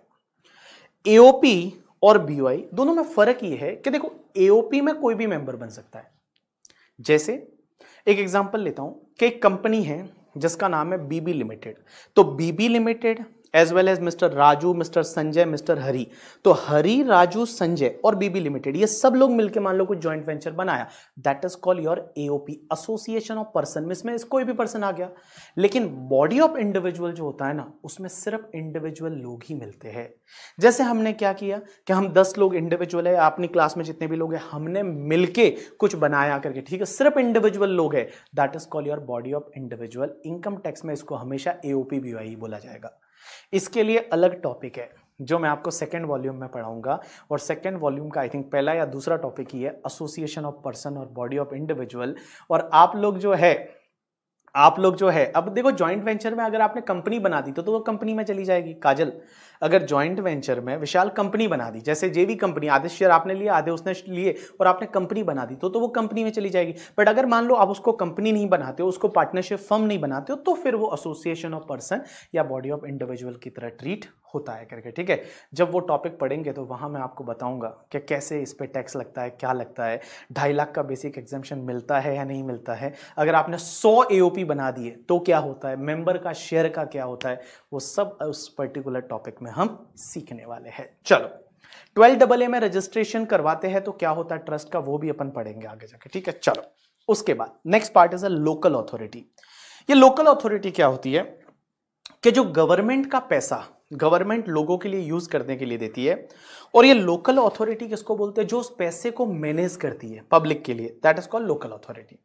एग्जांपल के लिए आपकी हमारी जैसे मुंबई में BMC है, ब्रह्ममुखी मुंबई कॉर्पोरेशन, ठीक है, जिसको हम बॉम्बे म्युनिसिपल कॉर्पोरेशन भी बोलते हैं। ग्राम पंचायत है, कॉर्पोरेशन है, जो गवर्नमेंट से पैसा आता है पब्लिक के यूज के लिए वगैरह, वो उसको मैनेज करती है, that is called your local authority. And last is artificial juridical person.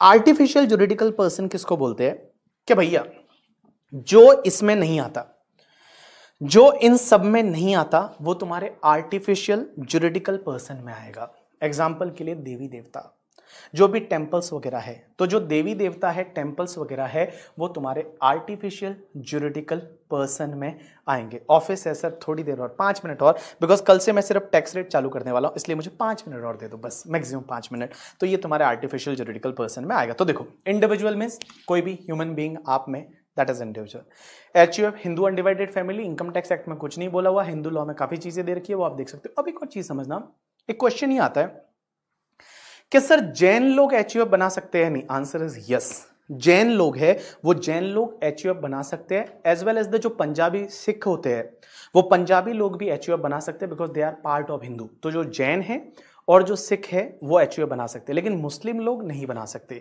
ईसाई लोग नहीं बना सकते, पारसी लोग नहीं बना सकते, तो वो HUF नहीं बना सकते। बाकी सिख है, जैन है, वो लोग HUF बना सकते हैं। कंपनी आपको पता है, फर्म LLP आपको पता है, AOP BOI मैंने आपको बताया कि जॉइंट वेंचर का एग्जांपल लिया, फिर मैंने आपको एक और एग्जांपल लिया कि ट्रस्ट वगैरह रजिस्टर्ड नहीं होता तब उसको अपन AOP BOI मानेंगे। कुछ लोगों ने फर्म नहीं बनाई, कंपनी नहीं बनाई, तो उस कॉन्स्टिट्यूशन को अपन AOP BOI में असेस करेंगे, और AOP BOI में सबसे हाईएस्ट टैक्स रेट रहती है, ध्यान रखना। फॉरेन कंपनी से भी ज़्यादा टैक्स रेट AOP BOI में रहती है, मैं आपको बताऊंगा बाद में। लोकल अथॉरिटी गवर्नमेंट से पैसा आता है, उसको मैनेज करती है। आर्टिफिशियल जुरिडिकल पर्सन जो कहीं नहीं आता वो उसमें आता है। एग्जाम्पल के लिए जैसे देवी देवता है, मंदिर है, टेम्पल है, ठीक है, वो सब आपके आर्टिफिशियल जुरिडिकल पर्सन में आ जाएंगे। चलो अब असेस्सी किसको बोलते हैं? बड़ा सिंपल है।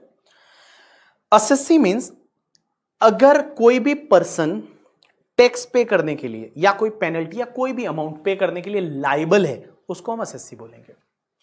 एग्जाम्पल के लिए आप लोग पर्सन हो, बिकॉज आप इंडिविजुअल पर्सन हो, मैं भी पर्सन हूं, बट आप लोग असेस्सी नहीं हो क्योंकि आपको इनकम टैक्स नहीं भर रहे हो, तो आप असेस्सी नहीं हो। मैं असेस्सी हूं, मैं असेस्सी भी हूं और मैं पर्सन भी हूं, तो क्या मैं ऐसा बोल सकता हूं all assessee are person but all persons are not assessee, because you are person, you are not a assessee, but I am a assessee as well as the person। मैं person भी हूं और मैं टैक्स भरने के लिए भी liable हूं, तो मैं assessee person दोनों हूं। आप लोग क्या हो? सिर्फ person हो। तो देखो क्या लिखा हुआ है, assessee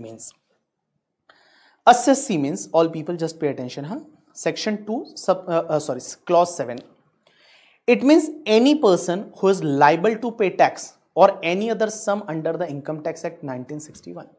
या तो इनकम टैक्स पे करने के लिए एनी अदर सम में पेनल्टी है, इंटरेस्ट है, आप पे सिर्फ पेनल्टी मारी गई, तो भी आप असेस्सी बन जाओगे करके, ठीक है। नेक्स्ट पार्ट, लेकिन असेस्सी में कुछ डीम्ड असेस्सी और आते हैं। कौन कौन? पहला, इट इंक्लूड्स, असेस्सी में और कौन इंक्लूड होगा? Every person in respect of whom any proceeding under the act has been taken for the assessment. मतलब किसी का असेसमेंट चालू हो गया।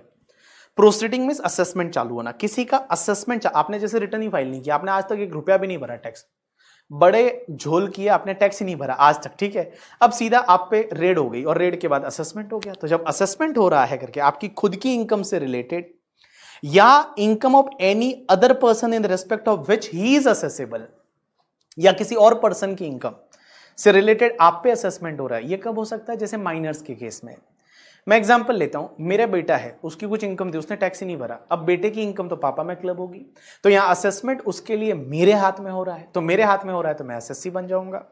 या लॉस सस्टेन बाय हिम और सच अदर पर्सन और the amount of refund due to him और सच अदर पर्सन। तो इन सिंपल वर्ड में बता दूं कि एक तो जो पर्सन टैक्स या कोई फीस या कोई सम पे करने के लिए लाइबल है, या किसी का असेसमेंट चालू हो गया, किसी का असेसमेंट हो रहा है, किसका? या तो आपकी इनकम का, आपके लॉसेस का, आपको रिफंड का, किसी और पर्सन की इनकम का, लॉसेस का, अगर कुछ असेसमेंट हो रहा है तो उस केस में भी आप असेस्सी बन जाओगे। और last part, every person who is deemed to be assessee under the provision of the act. अगर मान लो किसी भी इनकम टैक्स के प्रोविजन में आपको डीम्ड असेस्सी बोला गया है, जैसे ट्रस्ट के केस में जो ट्रस्टी होते हैं वो रिप्रेजेंटेटिव असेस्सी माने जाते हैं कि ट्रस्ट के लिए ट्रस्टी या रिप्रेजेंटेटिव असेस्सी, ट्रस्टी को जाना पड़ेगा, ट्रस्ट अपने आप में कुछ होता नहीं है, वो अल्टीमेटली ट्रस्टी है, तो ट्रस्टी जो है वो रिप्रेजेंटेटिव असेस्सी है, तो वो भी असेस्सी माने जाएंगे। और next part, every person who is deemed to be assessee in default under any provision. अगर किसी प्रोविजन में आपको असेस्सी इन डिफॉल्ट माना गया है, असेस्सी इन डिफॉल्ट मतलब आपने जैसे डिफॉल्ट एग्जांपल के लिए वोडाफोन ने टैक्स नहीं भरा तो वोडाफोन असेस्सी इन डिफॉल्ट बन गया, और असेस्सी इन डिफॉल्ट बन गया। ऐसे बहुत सारे केसेस है जहां आप असेस्सी इन डिफॉल्ट बन जाते हो। तो जब आप असेस्सी इन डिफॉल्ट बन जाते हो तो उस केस में क्या होता है कि भैया जो है वो आपको असेस्सी की कैटेगरी में आ जाएगा। तो देखो असेस्सी में कौन कौन आएगा, सबसे पहला बड़ा सिंपल है करके, ठीक है। अगर कोई पर्सन है लाइबल टू पे एनी टैक्स और like any amount in under income tax act, वो असेस्सी है। दूसरा, अगर किसी का खुद का असेसमेंट प्रोसीडिंग चालू हो गया, खुद का किसी और पर्सन का इनकम का लॉस का रिफंड का, या फिर कोई अगर मान लो डीम्ड असेसी है इनकम टैक्स में, जैसे ट्रस्ट के लिए ट्रस्टी है, या फिर कोई असेसी इन डिफॉल्ट है, किसी ने कोई डिफॉल्ट किया और उसको असेसी इन डिफॉल्ट बोला गया, तो वो भी असेसी की कैटेगरी में आ जाता है। लास्ट पार्ट और उसके बाद आज का लेक्चर खत्म।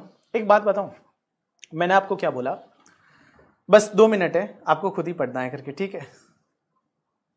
हाँ, अच्छा, सी और डी समझ में नहीं है। देखो, सी का मतलब होता है कि लॉस सस्टेन, मतलब अगर मान लो असेसमेंट आपका चालू हुआ, कुछ असेसमेंट हुआ, तो असेसमेंट इनकम का भी हो सकता है, लॉस का भी हो सकता है।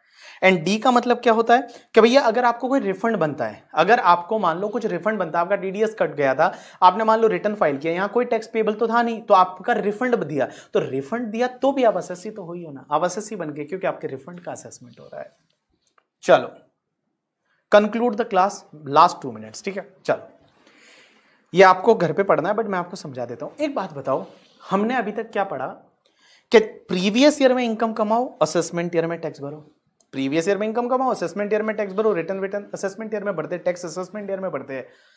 लेकिन 4-5 केसेस ऐसे होते हैं जब प्रीवियस ईयर की इनकम पे प्रीवियस ईयर में ही टैक्स लग जाता है। मींस आप प्रीवियस ईयर की इनकम है और इसी साल आप टैक्स भर दो, ठीक है? असेसमेंट ईयर तक जाने की जरूरत नहीं, इसी साल आप टैक्स भर दो। ऐसा कब हो सकता है? पहला, जो इंडिया के बाहर से जो शिप आती है इंडिया में, जो बड़ी बड़ी शिप आती है ना, वो आई इंडिया में, यहां से सामान भर के और वापस फॉरेन ले गई। अब एक बात बताओ, उन्होंने इंडिया में टैक्स भरेंगे या नहीं भरेंगे पता नहीं ना, तो एक सेक्शन 172 होती है जिसको हम इन डिटेल पढ़ेंगे पीजीबीपी टॉपिक में, और वो सेक्शन बोलती है कि भैया आपको हाथों हाथ टैक्स भर के जाना है। मींस जैसे ही वो शिप वहां से जाती है ना, शिप वहां पोर्ट को खाली करेगी ना, पोर्ट को खाली करने से पहले ही उसको अपना इनकम टैक्स है वो यहां पे करके जाना पड़ेगा। That is section 172। दूसरा एक सेक्शन होता है 174। 174 बोलता है कि एओ को पता चल जाए कि यह आदमी इंडिया छोड़ के जाने वाला है और वापस नहीं आने वाला, यह आदमी विजय माल्या बनने वाला है, यह आदमी नीरव मोदी बनने वाला है, तो उस केस में असेसिंग ऑफिसर उसको गले से पकड़ेगा और बोलेगा भैया अभी प्रीवियस ईयर में, वो बोलेगा मेरे को तो टैक्स असेसमेंट ईयर में भरना है, बोला नहीं, थप्पड़ मारेगा, बोलेगा अभी टैक्स भर, तो असेसिंग ऑफिसर है उसको अभी टैक्स भरवा सकता है। या फिर अगर AOP BOI artificial juridical person बनाया आपने कोई स्पेसिफिक चीज के लिए, स्पेसिफिक इवेंट के लिए बनाया, जैसे मैं एक एग्जांपल लेता हूं, हमने गणपति पूजा जो होती है, गणेश चतुर्थी, मुंबई में बहुत फेमस है गणेश चतुर्थी, आप कभी आना।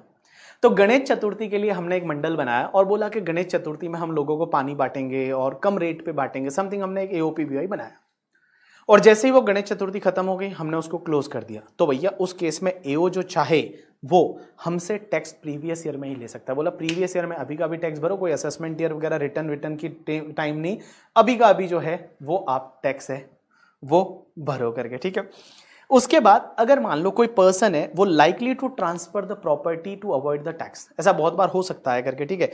कि भैया अगर कोई पर्सन है वो करंट ईयर में कोई प्रॉपर्टी बेच के और भागना चाहता है, कुल मिला के अगर कोई पर्सन है वो प्रॉपर्टी बेच के और भागना चाहता है, तो भैया प्रॉपर्टी बेच के जब आप भागना चाहते हो तो आपसे बोला जाएगा कि अभी का अभी जो है वो आप टैक्स पे कर दो करके, ठीक है? एंड लास्ट, अगर कोई बिजनेस डिसकंटिन्यू हो जाता है, अगर कोई बिजनेस मान लो 10 साल से चल रहा था, अभी जुलाई में जाके डिसकंटिन्यू कर दिया कोविड की वजह से, अब आगे नहीं करने वाले, तो अगर एओ चाहे तो इसमें भी भैया प्रीवियस ईयर में ही आपसे टैक्स ले सकता है। तो ये आपका होमवर्क वाला पार्ट रहेगा, अगर चाहिए तो आप इसको फोटो खींच लो करके, ठीक है? ये एक बार होमवर्क वाला पार्ट है जिसको आप एक बार रीड करके आओगे, कैसे कौन कौन से केसेस है जिसमें आपको टैक्स प्रीवियस ईयर में ही भरना पड़ता है, मतलब असेसमेंट ईयर तक वेट करने की जरूरत नहीं है, अगले साल नहीं, प्रीवियस ईयर में जिस साल इनकम कमा रहे हो उसी साल आपको टैक्स भरना पड़ जाएगा। एक तो आपका शिपिंग बिजनेस जो नॉन रेजिडेंट का, मैंने बोला वो शिप लेके आते हैं यहाँ पे, ठीक है? और भैया वो शिप लेके जा रहे हैं, तो जाने से पहले शिप जब इंडियन पोर्ट खाली करती है ना, उससे पहले पहले उनको टैक्स भर के जाना पड़ता है। 7.5% इनकम आती है, वो अपन सब सीखेंगे आगे जाके सेक्शन 172 में। दूसरा, अगर कोई पर्सन इंडिया छोड़ के जाने वाला है और एओ को लगता है, या फिर एओपी बीओआई कुछ स्पेसिफिक पर्पस के लिए बनाई थी, वो पर्पस कंप्लीट हो गया उसके बाद, या कोई पर्सन टैक्स अवॉइड करने के लिए अगर मान लो कोई प्रॉपर्टी वगैरह बेच के निकलना चाहता है तो, और लास्ट वाला अगर आपका बिजनेस कोई डिसकंटिन्यू हो जाता है तो ये वाला पार्ट आपके लिए होमवर्क रहेगा। कल से हम स्टार्ट करेंगे सीधा, क्या पता है, टैक्स रेट आपके एग्जाम के लिए। तो टैक्स रेट, मार्जिनल रिलीफ, कैसे टैक्स लगता है, क्या लगता है, वो हम पता करेंगे। किसी ने बोला 6:30 को क्लास रख लीजिए, नहीं हो सकता पॉसिबल, सॉरी फॉर दैट करके, ठीक है? आपका मिस हो जाए जो भी, वो आप देख सकते हो। बुक्स कब तक डिलीवर होगी? हम यहाँ से डिस्पैच 5 दिन पहले कर चुके हैं, आप एक बार तो भी अपने यहाँ पे हमारे ऑफिस में आप एक बार बात कर सकते हो, ठीक है। अच्छा, जो फाइनेंस एक्ट 2021 है वो कब से एप्लीकेबल होता है? तो मैं बताऊं, देखो फाइनेंस एक्ट नॉर्मली जो एप्लीकेबल होता है वो असेसमेंट ईयर वाइज होता है। तो जैसे मैं एक एग्जांपल लेता हूं, इधर देखना। हाँ देखो, फाइनेंस एक्ट 2021 है, फाइनेंस एक्ट 2021 वो आपके प्रीवियस ईयर 21-22 असेसमेंट ईयर 22-23 पे एप्लीकेबल होता है। तो बेटा फाइनेंस एक्ट 2021 है वो नॉर्मली असेसमेंट ईयर 22-23 पे एप्लीकेबल होता है, और मैं बोलूँ प्रीवियस ईयर तो प्रीवियस ईयर 21-22 पे एप्लीकेबल होता है। लेकिन कुछ कुछ प्रोविजन ऐसे होते हैं जिसमें ये लिखा होता है कि ये रेट्रोस्पेक्टिव एप्लीकेबल होगा, तो वो रेट्रोस्पेक्टिवली एप्लीकेबल है। कुछ कुछ प्रोविजन में ये लिखा होता है करके, ठीक है, कि ये जिस दिन नोटिफाई होगा तब से एप्लीकेबल होगा, कुछ स्पेसिफिक डेट दे रखी है तो फिर नोटिफिकेशन वो डेट से एप्लीकेबल होगा। बट जनरली जो है वो तुम्हारा फाइनेंस एक्ट 2021 प्रीवियस ईयर 21-22 से एप्लीकेबल होता है, और असेसमेंट ईयर 22-23 पे एप्लीकेबल होगा। मींस प्रीवियस ईयर 21-22 में जो इनकम आप कमाओगे उस पे, और असेसमेंट ईयर 22-23 पे करके, ठीक है। सर हमको मे 22 के लिए कोई अमेंडमेंट क्लास लगेगी? Answer is no, because May 22 के लिए आपके, हाँ, संजना कोऑपरेटिव सोसाइटी किसमें आएगी आगे देखेंगे अपन, ठीक है। अच्छा, मे 22 के लिए आपको अमेंडमेंट्स क्लास कोई भी नहीं देखनी पड़ेगी, बिकॉज आपके 31 अक्टूबर तक के अमेंडमेंट आएंगे, और 31 अक्टूबर तक मोस्टली मैं 15 अक्टूबर तक के अमेंडमेंट है वो कवर कर दूंगा। उसके बाद कुछ आया तो ठीक है, नहीं तो आपके ऑलमोस्ट अमेंडमेंट कवर हो जाएंगे इसमें। सर अगर हमारा नवंबर 22 है तो देखो नवंबर 22 वाले जो रहेंगे उनके लिए फाइनेंस एक्ट 2021 ही रहने वाला है। नवंबर 22 में जो एग्जाम दे रहे हैं उनके लिए सिर्फ 1 नवंबर 2021 से लेके और 30 अप्रैल 2022 इसके बीच में कुछ नोटिफिकेशन सर्कुलर आते हैं, तो वो आपको देखने पड़ेंगे। अब नोटिफिकेशन सर्कुलर ज्यादा नहीं आते करके, ठीक है। जैसे इस बार आप देखोगे तो सिर्फ एक आधे घंटे का वीडियो बना है, जो ये नवंबर में एग्जाम दे रहे हैं उनके लिए सिर्फ एक आधे घंटे का वीडियो बना है, 2-3 नोटिफिकेशन है, तो वो 2-3 नोटिफिकेशन उनको एक्स्ट्रा देखने पड़े, ठीक है।